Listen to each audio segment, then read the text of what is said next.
A new FDA rule would cut how much nicotine is in cigarettes and other tobacco products to make them less addictive.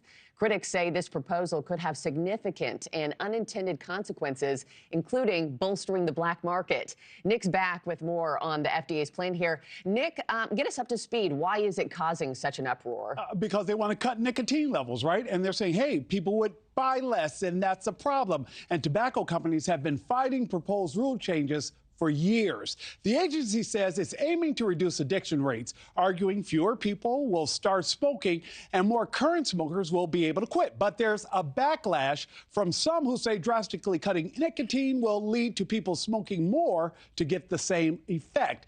At the same time, Markie, opening the door for illegal organizations, sort of like how prohibition played out in this country. Think drug cartels, counterfeiters, and criminal networks. They can smuggle or produce full nicotine cigarettes to meet demand once legal products have lower nicotine. Now, critics say this could keep America smoking while fueling a black market rather than lowering smoking rates. Yeah, this will always be a huge debate. Nick, how are law enforcement agencies and lawmakers responding to concerns that this rule could boost cartels? Markie, by saying, hey, before you change the nicotine levels, take a look at the bigger picture and its potential unintended consequences. Now, law enforcement doesn't believe enough thought has been put into how this might ramp up illegal activity. From their perspective, no one really sat down to figure out how limiting nicotine could lead to more tobacco trafficking and how cartels, which already have a pipeline to smuggle dangerous drugs like fentanyl, could switch gears and start pushing illegal tobacco.